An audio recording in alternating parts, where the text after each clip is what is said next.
Hello everyone, welcome to our YouTube channel HPG के hub, Himachal number 1 online institute. Dear student, JBT TGT commission की series को continue करते हैं। चलिए start करते हैं आज के अपने इस वीडियो को, जिसमें कि आपका क्वेश्चन है which two countries participate in hand military exercise. Hand in hand military अभ्यास में कौन से दो देश भाग लेते हैं? Option A India and China, B India and Russia, C India and France and option D है इंडिया एंड म्यांमार। तो इसका जवाब आपका क्या है? Right answer. राइट आंसर है आपका option A India and China. Hand in hand exercise एक वार्षिक अभ्यास है जो कि आपका भारत और चीन की जो है वो सैन्य कूटनीति और बातचीत के हिस्से के रूप में होता है। ठीक है, आपको साथ ही साथ यहाँ पर पिक्चर्स मेंशन की हुई हैं। इस अभ्यास में संयुक्त राष्ट्र द्वारा अनिवार्य बहुराष्ट्रीय आतंकवाद विरोधी वातावरण में सामरिक संचालन शामिल होंगे। ठीक है, शांति, समृद्धि और स्थिरता के क्षेत्र के आपके मूल मूल्यों को बनाए रखने के लिए संयुक्त सैन्य अभ्यास भी एक आपका महत्वपूर्ण कदम है। नेक्स्ट क्वेश्चन है Shiva Thapa is associated with which game. Shiva Thapa किस खेल से जुड़े हैं? Option A boxing, B wrestling, C archery and option D है स्विमिंग। तो इसका जवाब आपका राइट आंसर क्या है? Option A boxing. ये बॉक्सिंग से रिलेटेड है। शिव थापा जो है वो मुक्केबाजी से जुड़े हुए हैं। ठीक है, ये हैं आपके शिव थापा जी। ठीक है, वह गुवाहाटी असम से एक भारतीय मुक्केबाज हैं। प्रसिद्ध मुक्केबाजी खिलाड़ी मोहम्मद अली कमर व जोर मथांगा, मैरी कॉम, विजेंद्र सिंह, अखिल कुमार, ये भी हमारे मुक्केबाजी के खिलाड़ी हैं। नेक्स्ट क्वेश्चन है the cost that change in proportion to the goods और services that a business produces is termed as. वह लागत जो किसी व्यवसाय द्वारा उत्पादित वस्तुओं और सेवाओं के अनुपात में परिवर्तित होती है उसे ब्लैंक कहा जाता है। तो इसके ऑप्शन है आपके A opportunity cost, B average cost, C variable cost and D है मार्जिनल कॉस्ट। तो इसका जवाब वो आपका राइट आंसर है ऑप्शन सी वेरिएबल कॉस्ट बोलते हैं। अपॉर्चुनिटी कॉस्ट क्या होती है? अवसर लागत। इसका मतलब है कि एक निर्णय या कार्रवाई के लिए या एक निवेश के लिए आपको कितना खर्च करना होगा। इसे अक्सर एक नए विचार के लिए या किसी विशेष अवसर के लिए मापन के रूप में इस्तेमाल किया जाता है। जबकि जो आपका एवरेज कॉस्ट होता है, औसत लागत जिसे कहते हैं, इसका अर्थ होता है कि किसी प्रक्रिया, सेवा या उत्पाद के निर्माण या प्रदान के औसत खर्च को दर्शाने वाली लागत। ठीक है, ये लागत आमतौर पर लंबे समय के लिए औसत लेकर निकाली जाती है, एवरेज निकालने के लिए। ठीक है, इसके बाद आता है आपका वेरिएबल कॉस्ट यानी परिवर्तनीय लागत। इसका अर्थ होता है कि जब कोई निर्णय या परिवर्तन होता है तो उसकी लागत को परिवर्तनीय लागत कहते हैं। ठीक है, इसमें संबंधित जो प्रक्रियाएं होती हैं, साधन या अन्य कारक, उनकी लागत जो वो इसमें इंक्लूड हो सकती है। फिर इसमें आपका कि मार्जिनल कॉस्ट, सीमांत लागत जिसे बोलते हैं, इसमें मतलब है कि एक निर्णय या कार्रवाई के लिए एक सीमा या सीमाएं तय की जाती हैं। ठीक है, और इस सीमा के भीतर जो रहकर लागतों को कंट्रोल किया जाता है। नेक्स्ट क्वेश्चन है इन their laboratory simulation of early Earth, Miller and Urey observed the abiotic synthesis of। प्रारंभिक पृथ्वी के अपने प्रयोगशाला सिमुलेशन में मिलर और उरे ने ब्लैंक के अजैविक संश्लेषण का अवलोकन किया। Option A amino acids, B vitamin, C DNA and option D है लाइपोसोम। इसका जवाब आपका क्या है? Right answer option A amino acids. प्राचीन पृथ्वी में जो है उस समय की स्थितियां थी उच्च तापमान, ज्वालामुखी तूफान, CH4NH3 युक्त अपचायी वातावरण आदि। ठीक है, तो दो वैज्ञानिक SL मिलर और SC यूरे ने वर्ष 1953 में एक प्रयोग किया और रासायनिक विकास के सिद्धांत को जो वो प्रसिद्ध किया।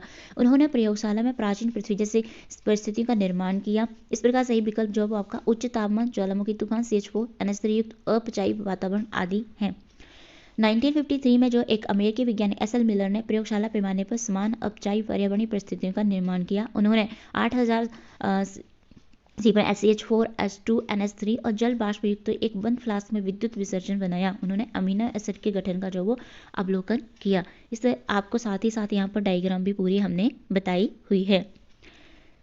नेक्स्ट क्वेश्चन है the richest source of fossils. जीवाश्मों का सबसे समृद्ध स्रोत है। Option A basalt, B granite, C lava and option D है सेडिमेंट्री रॉक्स। तो इसका जो है वो आपका राइट आंसर है ऑप्शन डी सेडिमेंट्री रॉक्स। अवसादी चट्टान।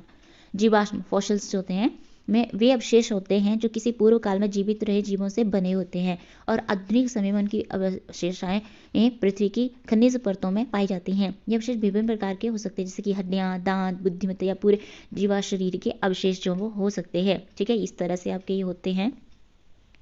जीवाश्मों का सबसे समृद्ध स्रोत जो है वो आपका सामंजस्यपूर्ण रूप से भूमि की जो सतह होती है, सरफेस होता है, वही होता है, ठीक है, जहाँ पूरा तात्विक खुदाई या खनन के दौरान इनका पता लगाया जा सकता है। यहाँ से हमें जीवों के प्राचीन रूपों और पूर्वजों के आधार पर ऐतिहासिक जानकारी भी मिलती है। इसके अलावा समुद्री क्षेत्रों अन्य नेचुरल प्रक्रियाओं के फलस्वरूप भी जीवाश्मों का समृद्ध स्रोत हो सकता है, जिससे हमें विभिन्न कालों में जीवों के विकास और परिवर्तन का पता चलता है। नेक्स्ट क्वेश्चन है आपका, the speaker of the Lok Sabha appoints who among the following. Lok Sabha के अध्यक्ष निम्नलिखित में से किसे नियुक्त करते हैं?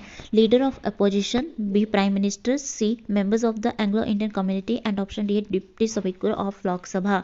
इसका जवाब आपका राइट आंसर है option A, leader of opposition. Lok Sabha के अध्यक्ष और उपाध्यक्ष को सदन में उपस्थित और मतदान करने वाले सदस्यों के साधारण बहुमत से अपने सदस्यों में से चुना जाता है। जब भी अध्यक्ष का पद रिक्त होता है, लोकसभा रिक्ति को भरने के लिए किसी अन्य सदस्य का चुनाव करती है। अध्यक्ष के चुनाव की तिथि जो राष्ट्रपति द्वारा निर्धारित की जाती है। नेक्स्ट क्वेश्चन है, in which of the following processes is energy release. निम्नलिखित में से किस प्रक्रिया में ऊर्जा निर्मुक्त की जाती है? ऑप्शन ए रेस्पिरेशन में, बी फोटोसिंथेसिस में, सी इंगेशंस में एंड ऑप्शन डी है अब्जॉर्प्शन में। तो इसका जो है वो आपका राइट आंसर क्या है? ऑप्शन ए रेस्पिरेशन में।